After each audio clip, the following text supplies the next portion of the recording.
have you actually overcome death? Or have you become, by plugging yourself with technology, have you become some sort of cyborg zombie? If it's any religious project, it's a death cult. The idea that you would inject your son's plasma in you, that is zombieism and necrophilia kind of writ large. What Johnson is doing is killing himself, trying to find a workaround the cross. Welcome to the Examined Faith. My name is Tuppy Morrissey, and joining me today is the Reverend James Lawrence. James is Canon Missioner at Blackburn Cathedral, which is where I go to church on Sundays. So good to see you, James. And today we're going to be discussing a Christian response to transhumanism. So James, thanks for chatting with me today. Great to be here. Good to see you, Tuppy. And thanks for having me on the podcast. My pleasure. So James, like I said, we're talking about transhumanism, which is the subject of your forthcoming PhD thesis. My first question, how has technology moved from being a tool that we use in our everyday lives to perhaps some kind of saviour in our culture? Yes. So humans have always used tools since Aristotle. Aristotle talks about techne, the Greek term that from where we get our English words technology. So, and not only do humans use tools, but animals.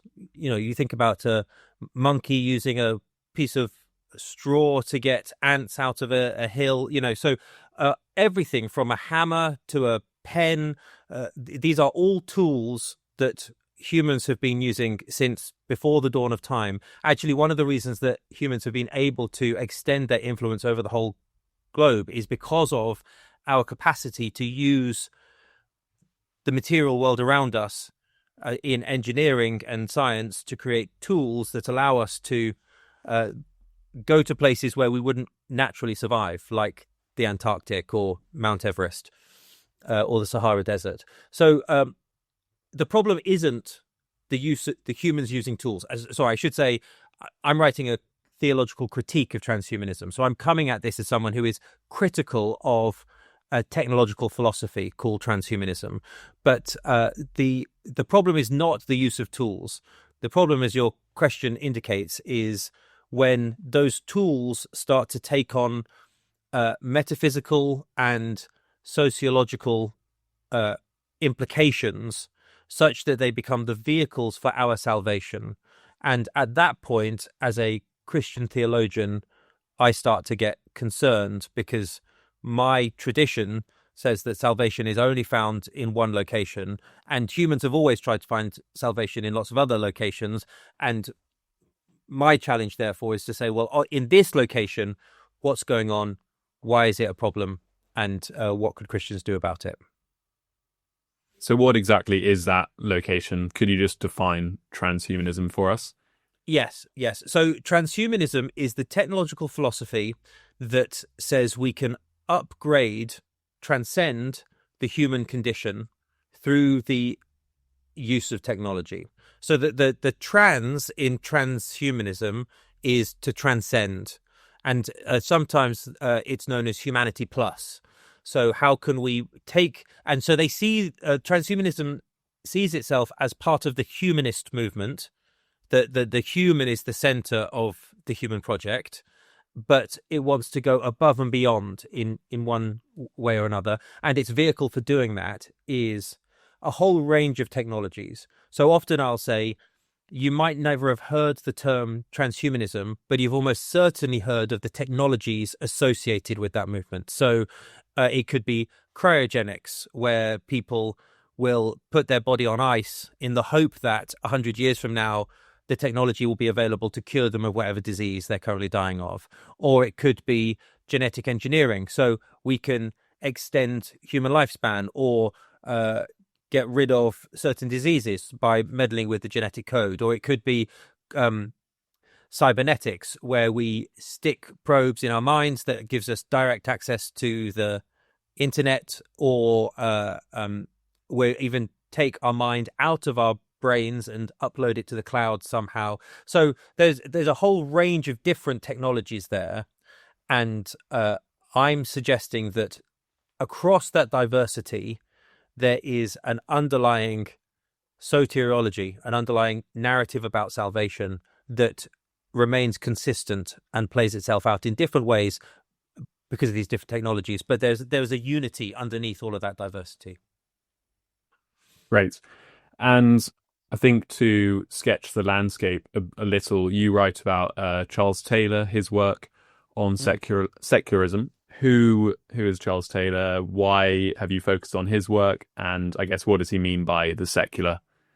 Yes. So Charles Taylor defines secular under three headings, and he calls them secular 1, secular 2, secular 3. And the first two are really to describe things that he's not interested in, but just to kind of get them off the table. And then he spends his massive tome, which I've got up there, it's 4 inches thick, focused on secular 3. So secular 1 is the way the word secular came about in the medieval period to describe the difference between the religious life and the life of an ordinary carpenter. So you had the religio, which was the rule of life done by the monks, essentially, were held to a religio, a rule, a way of living that meant that they weren't able to do the ordinary jobs that the rest of society needed, but they were kind of set aside for this higher purpose called religio. And then the seculum was where everyone else lived, where the ordinary things happened.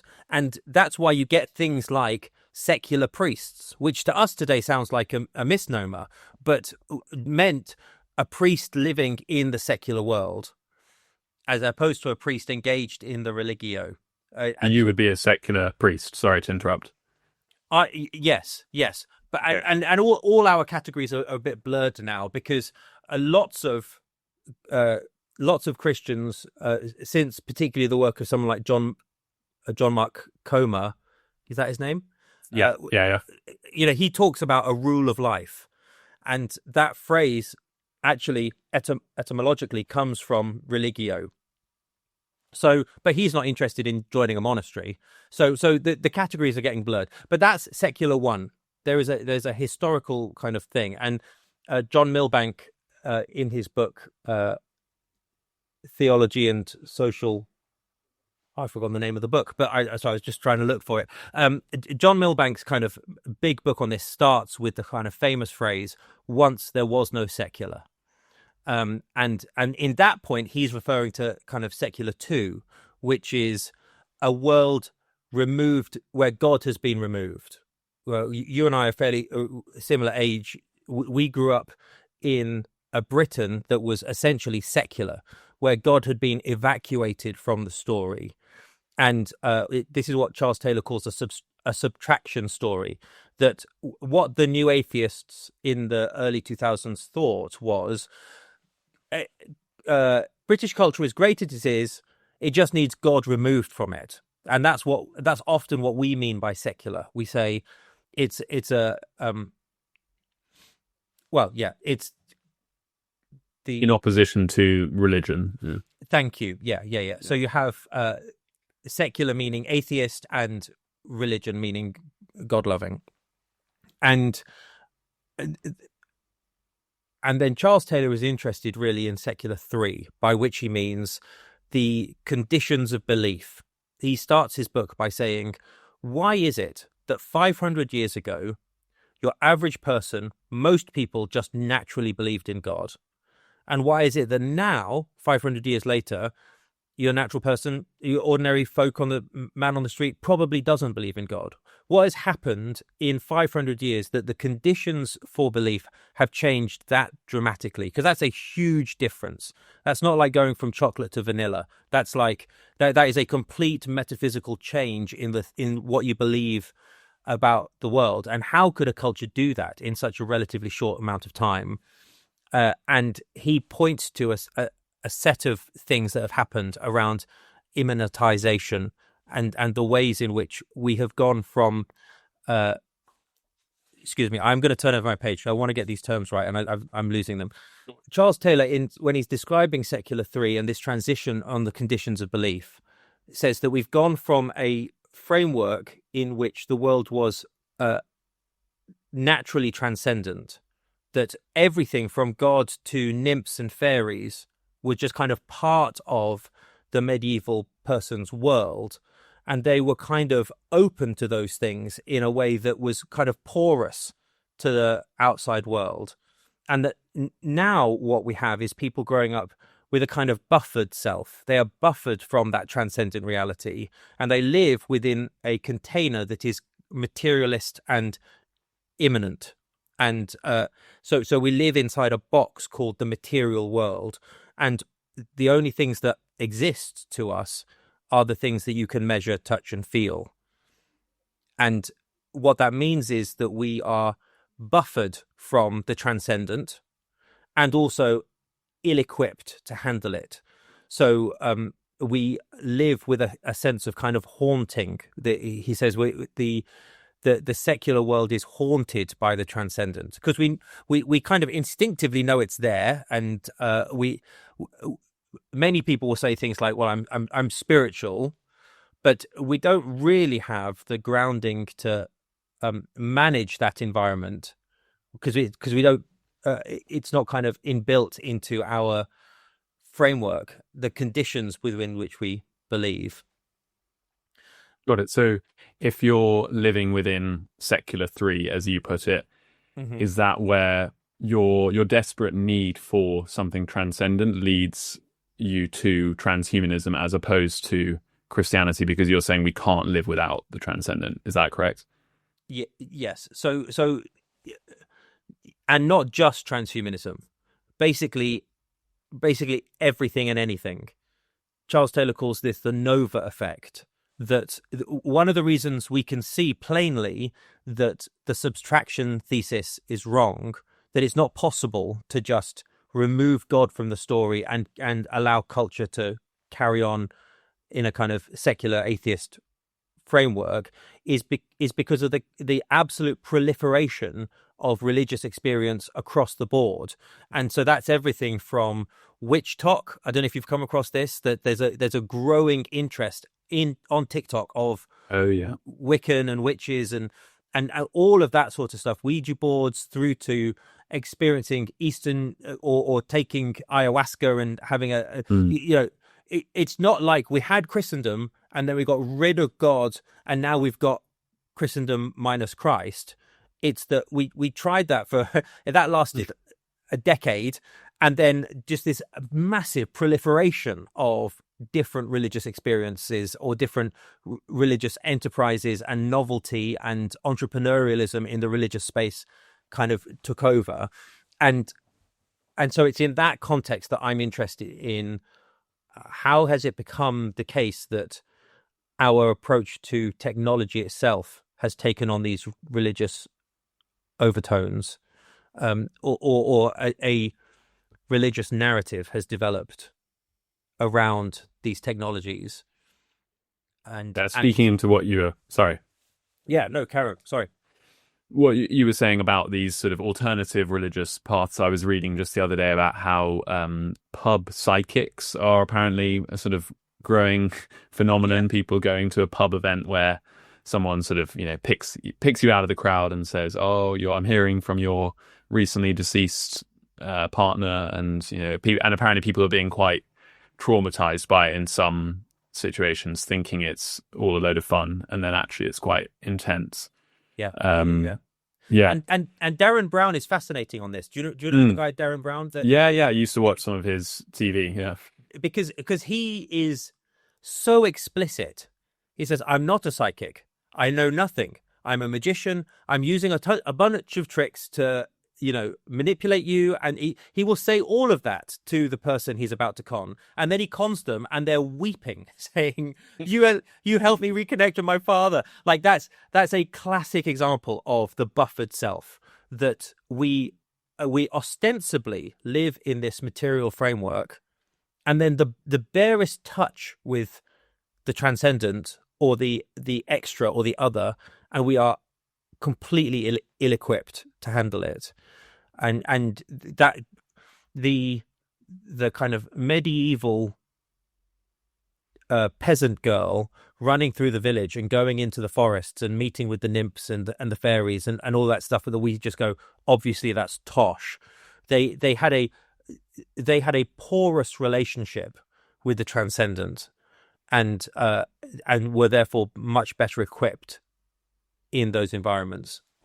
Yeah, it reminds me sort of Lewis and Tolkien. They're trying to recapture that sense of the porous barrier, that actually the world around us is imbued with something transcendent, spiritual. And Tolkien didn't get to see the other side of the transition. You know, they're both at the front end of secularization post the Second World War. So after 1945, heading into the 1960s, and you have this big secularization move with and Tolkien's the Lord of the Rings series is actually on kind of under the surface. It is mourning the destruction of Oxfordshire, and he's watching these towns like Milton Keynes being built, and he's watching industrialism kind of take over the beautiful countryside that he remembers as a kid, and that is the elves going off to the west, and the Age of Man coming in, and the hobbits kind of disappearing, and like that, all of that is him. And why is it Saruman? Why is Saruman basically an industrialist? You're like chopping down the trees and creating weapons. Okay. Yeah. Nice. Is that another thesis on the horizon, or has this been written about before? I'm cribbing off other people. Yeah, I'm sure. Okay. Well, let's turn to this narrative that transhumanist thought or Silicon Valley culture is preaching. What are they offering on a salvation, a soteriological level? Yeah. So we've said that soteriology is just the fancy theological word for a narrative about salvation. For a lot of Christians, the soteriology debates that they'll be familiar with are to do with Christus Victor versus penal substitution versus Christus Exemplar, and these which atonement theory is the right one.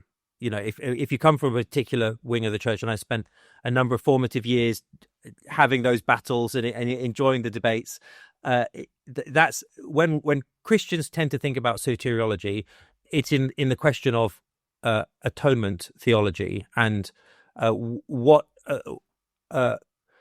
is the narrative within which the Christian discipleship lives. I expand the definition of soteriology just slightly, because I want to say that all of those things that we're talking about are stories in which humanity is saved. And the question becomes, well, every good story has a beginning, a middle, and an end. And so every story starts with a problem, or maybe in the case of Genesis 1 and 2, starts with everything was good and made by God, but then very quickly introduces the problem in chapter 3 of sin, and then tells a story about God saving us from sin through Israel and Yom Kippur and the covenant with Abraham, or with Christ dying on the cross, taking the wrath that we deserved, and in our place, the wrath that we deserved was put on Christ and as our substitute, and then his righteousness is imputed to us. You know, that's kind of the penal substitution story. And then there's an end, so that one day we can all go to heaven. Or if you've read enough N.T. Wright, you say, so that the new creation can come to earth and we can be surprised by hope. So all of those stories, all of those debates within the... sorry, let me give you another one. Christus Victor is that actually what happened on the cross was Christ was victorious over sin, death, and we get to live in his victory. Or the ransom narrative, which is probably one of the earliest ones found in Mark's gospel, that we were ransomed by Jesus. He paid the ransom price to the devil in his own body so that we could be set free. all of those are stories that have a beginning, a middle, and end. Or let me give you another example. When I say Jesus saves, you are doing the work of adding in the beginning, the middle, and the end, whatever it might be.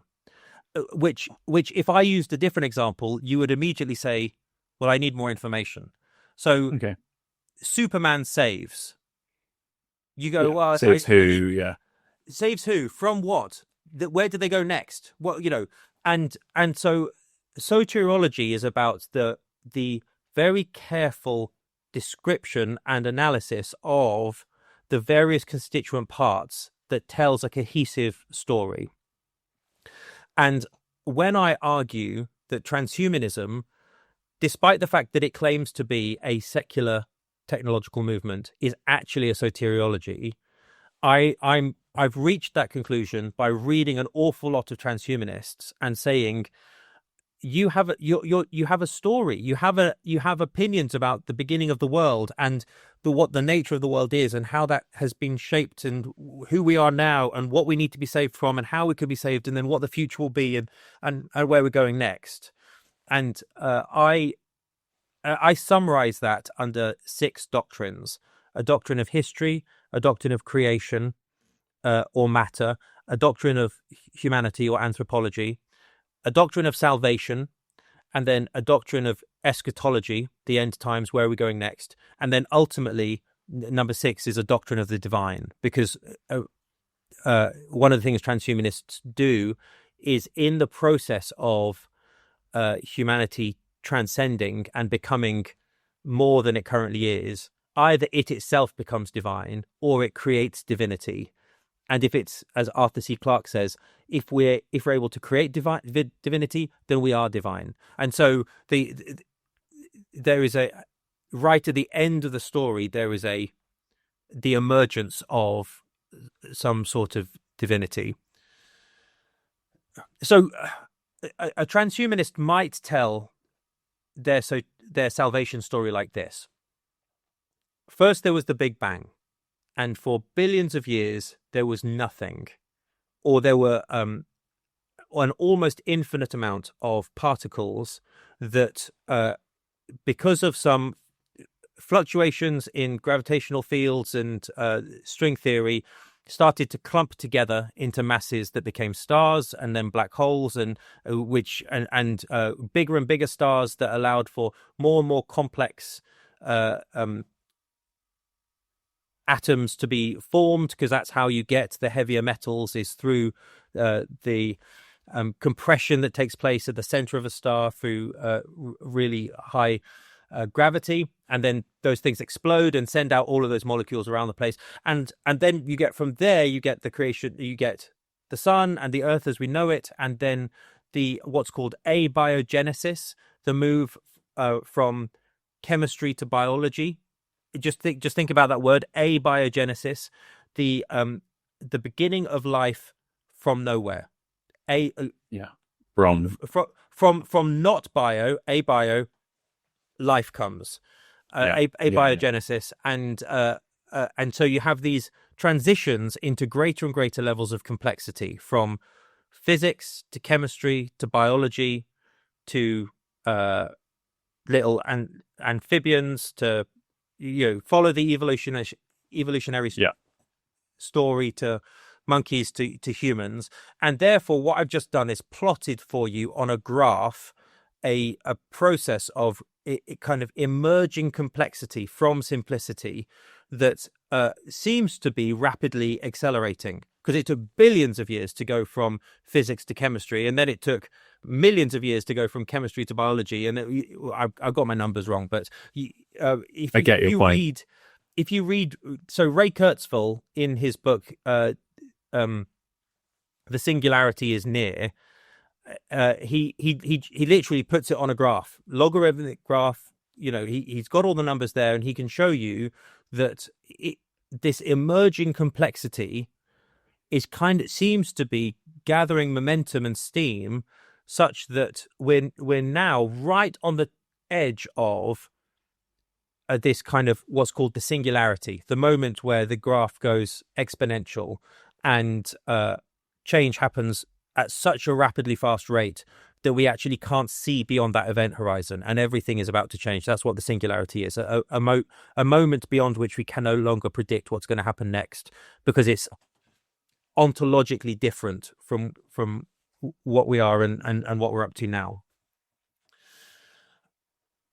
And humanity sits right on the cusp of that and has experienced all of the kind of inheritance that we've just been describing. It's emerged out of complexity. It contains within itself this thing that's extremely complex called the mind and consciousness, that seems to emerge out of matter we know not where from, and as a result we become this kind of transitional species that has some control over itself and can reach for the stars and can see where things are going and can finally use the kind of dead matter around us to escape from the limitations with which we find ourselves in, and actually maybe we even have a moral imperative to escape from the confines of our kind of wetware, our kind of biology, so that we can do what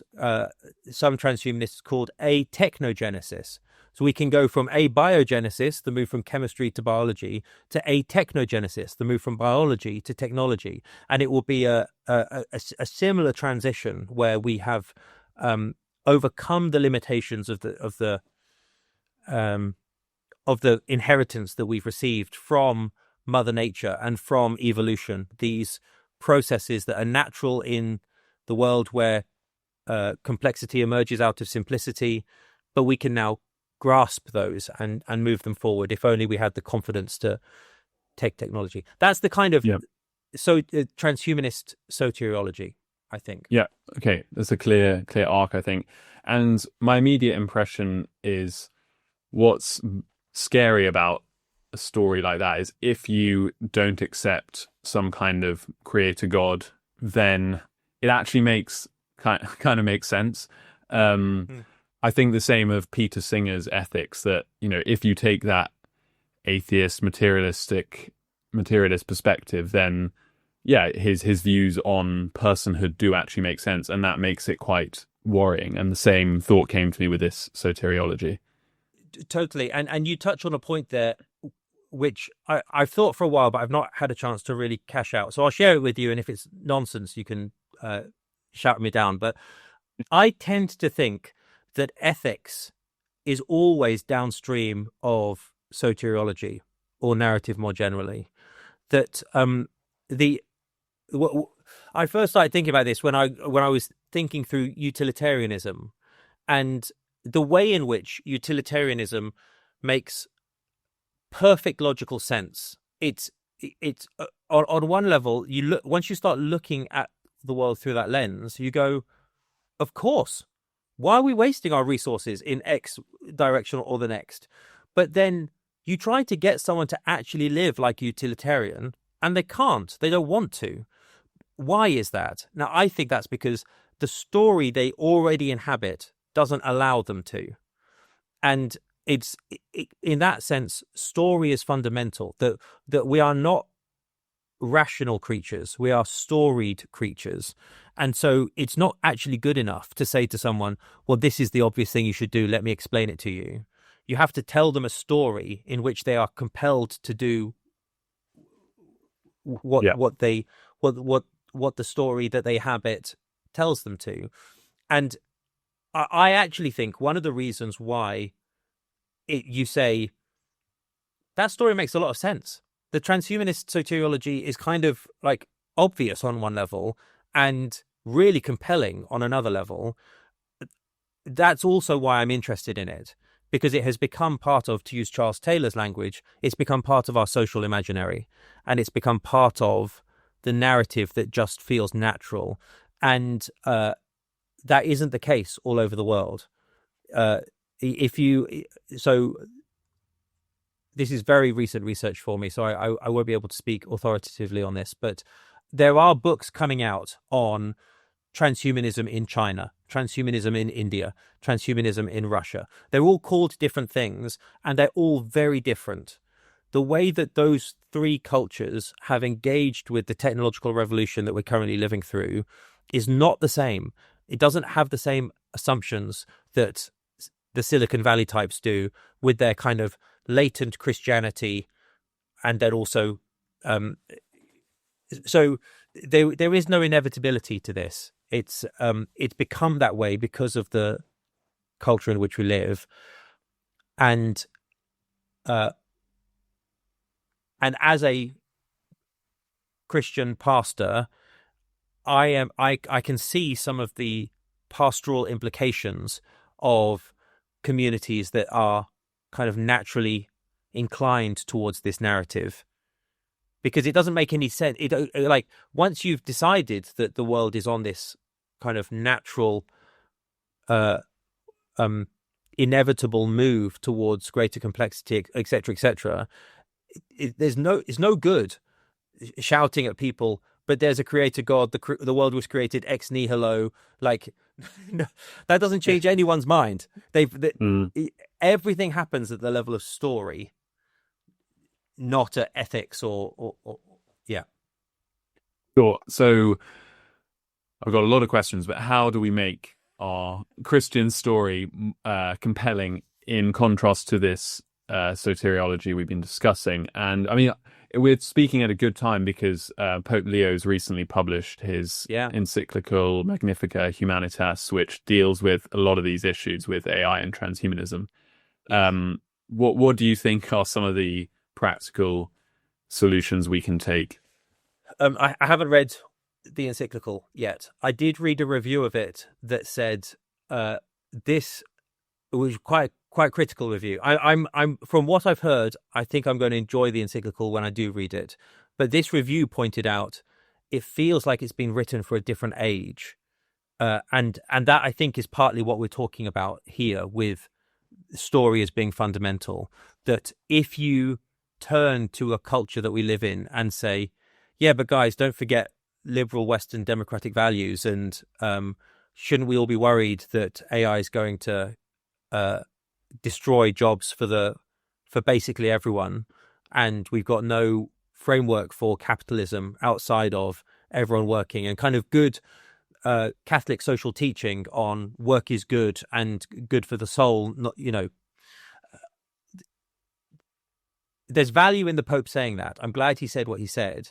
But if the story has already shifted so that people think, well, people have become utilitarians, or people have said, well, this is inevitable, then you have to change your mode of approach. And there's two things that I'm trying to do in my work. One is to note that this is a parody of Christian soteriology that doesn't succeed on its own terms. And partly when I'm doing that, I'm agreeing with the transhumanists. And then the second thing I'm trying to say in response to transhumanism is, in short, come back to the Eucharist. And I'll cash that out second. The first thing to say is, you're right, transhumanists. We are destined to become gods. We are supposed to overcome death. Yes, we are less than we should be. And you are right to feel the need for salvation. And you are right to be haunted by the transcendent. All of those things are right and good. I'm glad that's how you feel, because you and I therefore agree, you, Mr. Transhumanist, and I, therefore agree that secularity is nonsense. But let's just think about your project. Are you actually going to be able to transcend anything? Are you actually going to overcome death? Are you actually going to become a god? Well, on the first one, let's think about transcendence with uploading your mind to the cloud. You haven't gone anywhere. All you've done is, if you were able to do it, because the jury's out on whether that's even possible, but if you did do it, where would your mind go? It'd be in a data center under the desert in Nevada. All you've done is move your mind from the prison of your brain to the prison of a data center. So and then yes, we should become like gods. Yes, we should. Sorry, the second one was, yes, we should overcome death. But have you actually overcome death? Or have you become, by plugging yourself with technology, have you become some sort of cyborg zombie? Are you actually living more in the new reality? And then thirdly, yes, we should become gods, but have you just created an idol? Like, so I want to point to the transhumanists where I agree with them and where I'm sympathetic with their cause, and then kind of as lovingly as possible say, but friend, have you actually achieved any of the things that you set out to achieve? And in that, I feel a little bit like the prophets of Israel. You know, these amazing sections in the prophets where they say, you know how that idol was made, don't you? Like you cut the tree down and then you fashioned it into an animal, and then you got the smithy to cover it in gold, and then you bow down, worship it. You know where this thing came from. You half the wood you burned so that you could cook your food, and the other half you turned into an idol to worship. So there's a kind of Old Testament prophet thing going on there, just pointing to the culture around and saying you're not achieving things on your own terms. And then the kind of biblical warrant is to look at St. Paul in Athens, who says, friends, I can see that you're spiritual. Right, it's such a wonderful way to open up that section when he's at the Areopagus, and he goes, guys, come on. On one level, we're on the same project here, but let me point your project back to the actual and only source of your salvation. So that's the kind of first thing, and then the second is to point to the Christian practice of the Eucharist and say, we have to recognize that in a postmodern, post-Christendom environment, Christianity is one option in a marketplace of ideas. We do not have the right to, and I mean this both like we shouldn't do this because of kind of epistemological humility, but also we just don't have permission to say this is what's right and this is what's wrong. No transhumanist is going to read my thesis and be convinced. They're not going to read it full stop. And so who am I actually talking to? What is my responsibility? Well, it's my responsibility as a Christian theologian and as a pastor, as a priest, to care for the people of God. And so actually my second response to transhumanism is to go back to the people that I've been given responsibility for the cure of their souls, to say, what are we going to do? How are we going to live in a technological age where this narrative is so kind of prevalent and compelling, that what practices are we going to engage in that keep us sane from that stuff?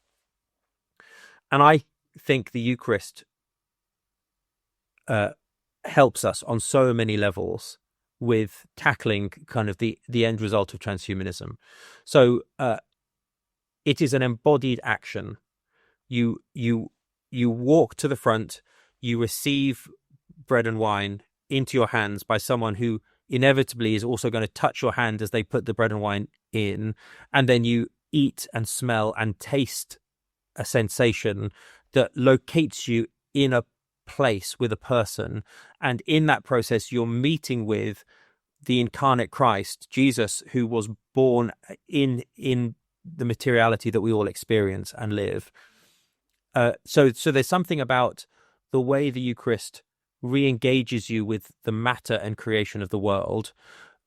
The other thing that the Eucharist does is you do it every week. You again and again you return to this thing, and so we live on a 7-day cycle. as opposed to a linear graph. And this is where the transhumanism is so, at least in its Western form, is so tightly linked with capitalism and a need for ever increasing growth, and the graph has to go up all the time. And that again is a very compelling narrative that we have all bought into, and so we just expect our 20s to be better than our 30s, to be better than our 40s, and we just follow the trajectory along in as if it's inevitable. And that isn't the way people experience time in the ancient world, and it isn't the way the liturgical calendar encourages us to experience time.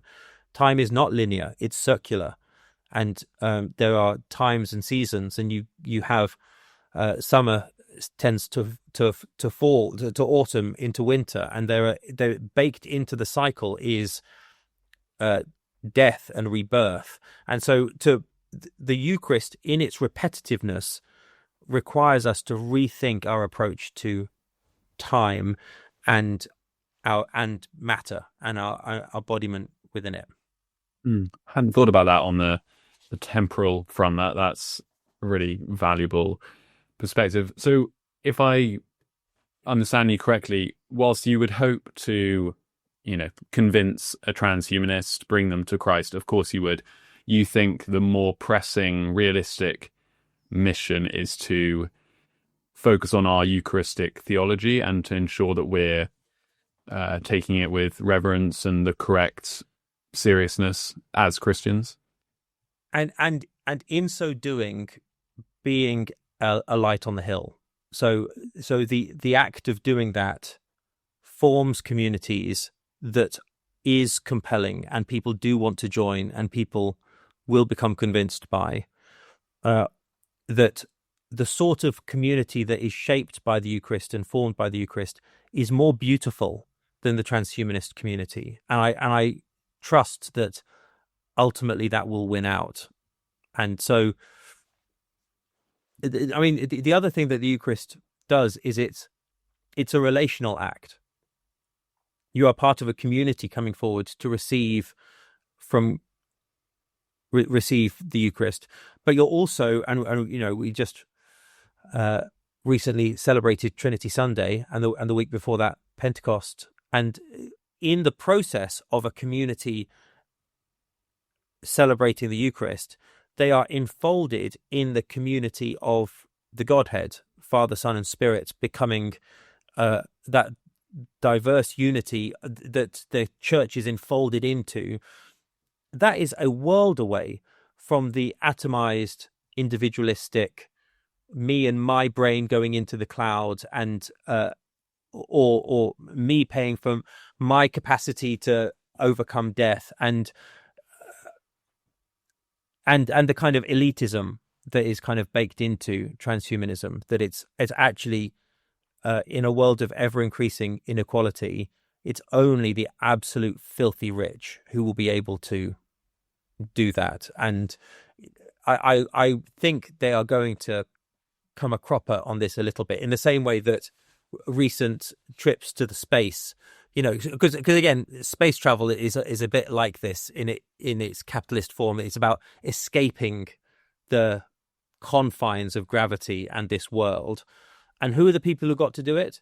The richest people on the planet. And then they came back down to Earth and expected us to all cheer them. Yeah. And I mean, sorry, I was thinking of Bryan Johnson, how his whole, what does he call it, anti-aging process costs over $2 million a year, apparently. And it's frankly, I mean, it's bizarre, the sort of stuff he's doing, like, putting his son's plasma into himself, for example. But you're right with the space narrative as well, because Elon Musk, he is the CEO of SpaceX, and he's also developing this Neuralink technology that will allow us, as he said, I heard him say, to synthesize with artificial intelligence, because he sees that as necessary. And going to Mars is the same idea. It's not able to carry on living here on Earth, so let's escape and continue forever on a new planet if we have enough money. Yeah. So all of the people you just mentioned are almost certainly transhumanists, even if they might not accept the nomenclature, but that is the salvation story that they tell, and you can hear it once you're keyed into what the narrative is like. You hear it in almost everything they say. At the latest Google I/O presentation, which was all about AI and how AI is going to transform Google's company over the next year, I've forgotten his name, but the final presenter said in his speech, "I think we will look back on this year and realize that we were at the foothills of the singularity," and which a direct reference to transhumanist thought there in a Google presentation for investors and people who are building software for their company. And so we're seeing those links just happen all the time. Bryan Johnson is a key person that I reference in my thesis, because he's just one of those people that is constantly saying the quiet bit out loud, and in his behavior demonstrating the degree to which he is engaged in a religious project and the degree to which he's involved in effectively a death cult. Really, if it's any religious project, it's a death cult. Like the idea that you would inject your son's plasma in you, that is zombieism and necrophilia kind of writ large. But because he puts his regimen online, going back to the very beginning of our conversation, that a religio is a rule of life. Yeah. He is a disciple engaged in a series of sacramental practices that he believes will save him. I was going to say the exact same thing. The way, he wakes up and drinks his green chlorophyll or, whatever it is, and then he has like an exact amount of exercise he does every day and bed at the same time. It's way more disciplined than even most monks. Totally. Going back to the ages. Yeah. You'll be familiar with the one of the great sneers of the new atheists was these 600 how many rules in the Old Testament regulating your life. He follows way more than 600 rules. These people who are, So I just think, point made. He's a religious man engaged in a religious project. He's trying to save himself, and the degree to which he knows he needs saving, I agree with him. But I just want to gently, if I had a chance to sit down with him, I say, are you going to succeed on your own terms? Is this project working, or would it be more valuable for you to find your salvation in something that can actually last? Okay, can I say one more thing about the Eucharist? Yeah, please. Yeah, more important.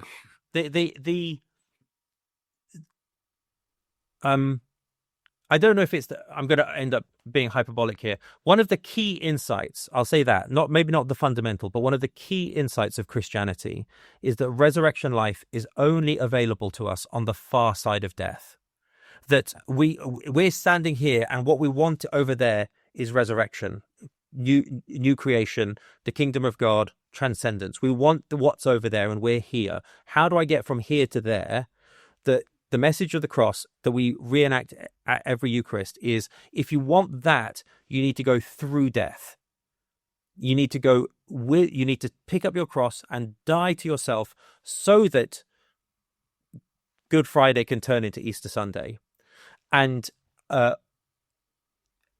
what Paul Johnson is doing is killing himself, trying to find a workaround the cross.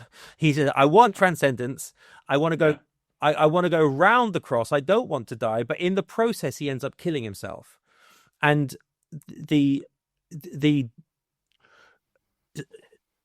so when we, as a Christian community, celebrate the Eucharist and break Christ's body and thank him that he took the cross so that we could have access to resurrection life, and we say, and I'm now going to take up my cross so that I can join in that journey to ultimate transcendence and resurrection, we are reminding ourselves of a better soteriology so that the other 6 days of the week when we're being attacked or kind of influenced by this soteriology that is so prevalent it's even in Google presentations, we've got something to kind of hang on to. And I think the communities that we'll create and the people that will just be more compelling and more interesting to the people around us, and they'll want to join what we've got. Amen. And do you think, therefore, it's a problem that, we're worshipping within the Church of England, and many churches will not be celebrating the Eucharist weekly?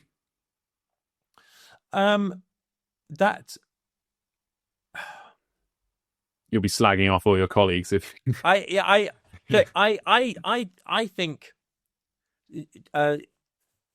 Jamie K.A. Smith is really had a large impact on my thinking on this, and he has this very pithy phrase. He says, every pedagogy has an implied philosophical anthropology.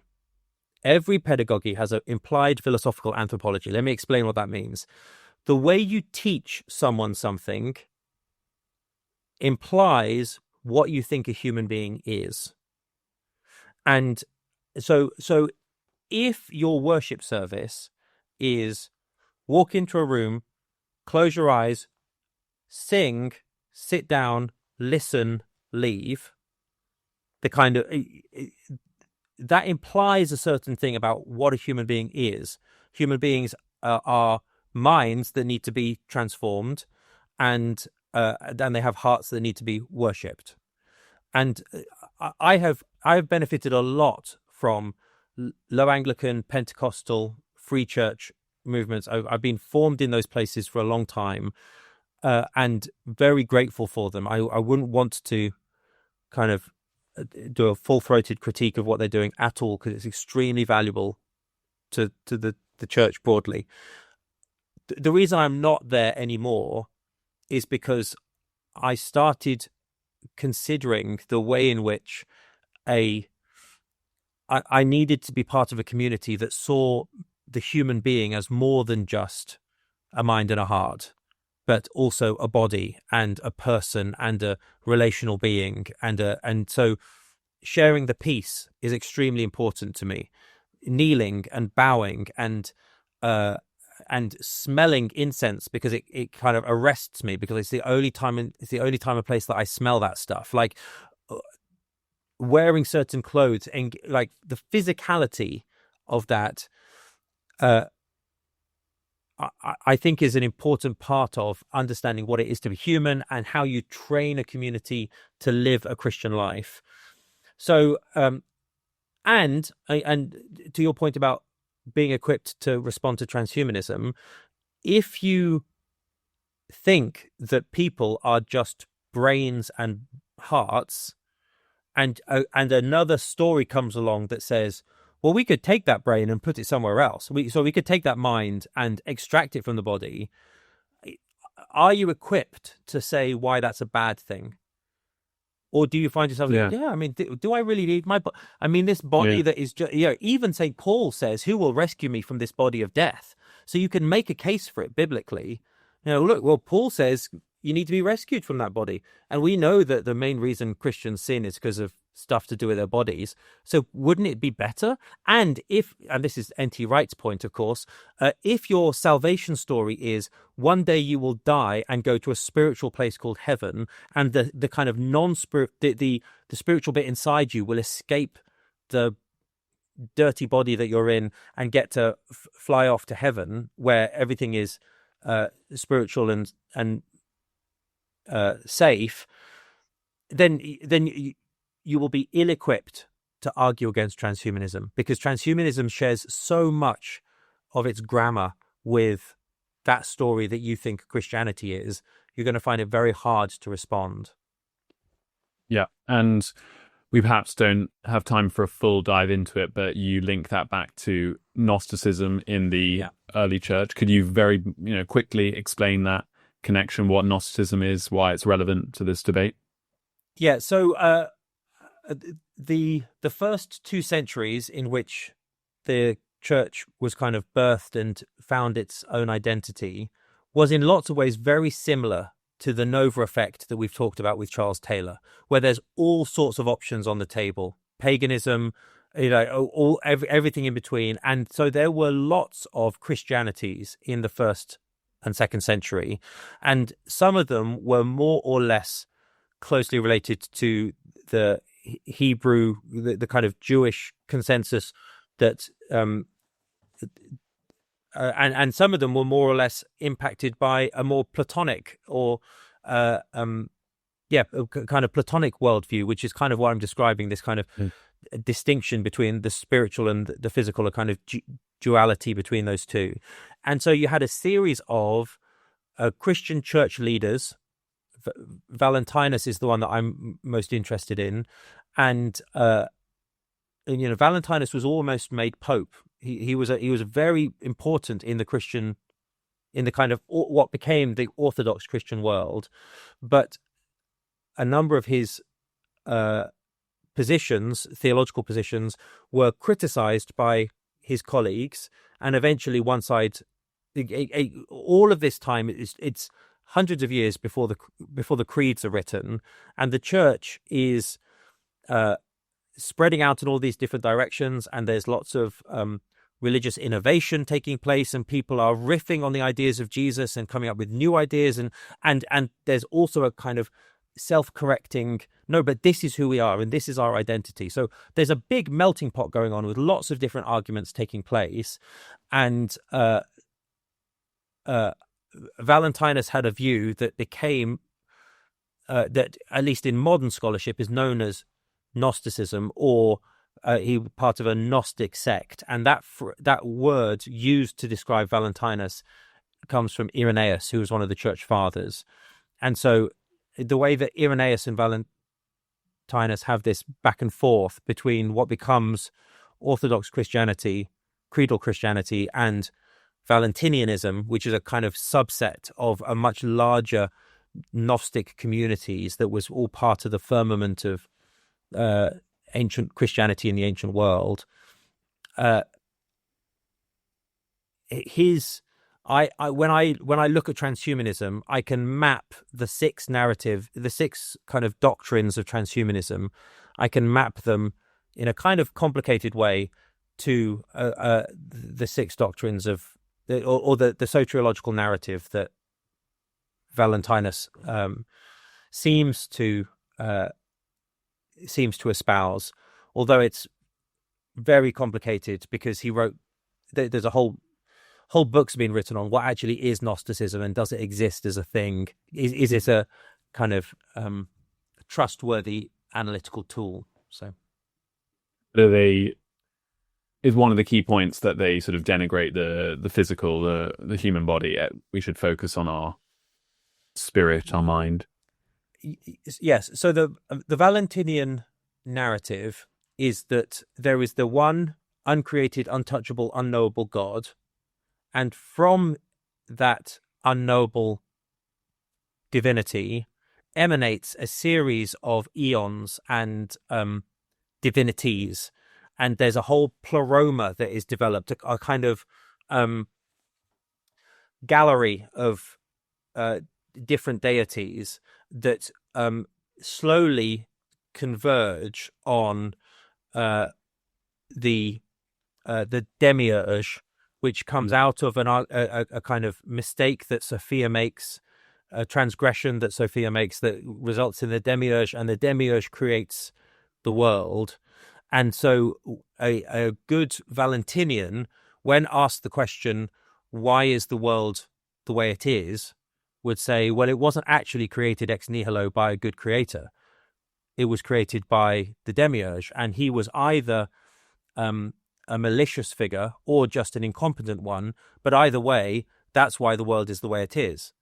The transhumanist says, why is the world the way it is? Well, it's because it's actually just a series of random processes that have developed where complexity has kind of emerged out of simplicity. And the Christian says, well, it's like this because of sin. It was made good, but sin entered the world and broke everything. And where transhumanists talk about emanation coming up from below, from simplicity to complexity.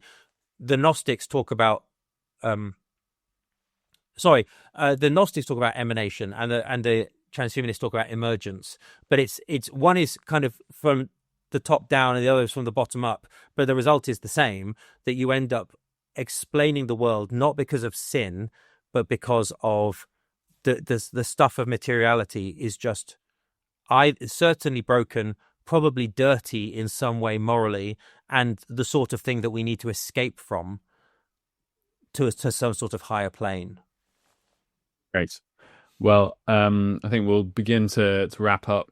If Bryan Johnson stumbles across this video, I hope he recognizes the reality of sin, and he's almost on the correct path, but is far away in another sense. And he should also change the spelling of his name. Bryan with a Y, I think, is a bit of a travesty. James, it's been great to chat with you. And thanks for your time. Pleasure. If listeners have enjoyed this podcast, please like and subscribe to our channel to help it to grow. And James, I guess I'll see you tomorrow. Thanks, Tuppy. See you tomorrow. See you then. Bye. Cheers. Bye.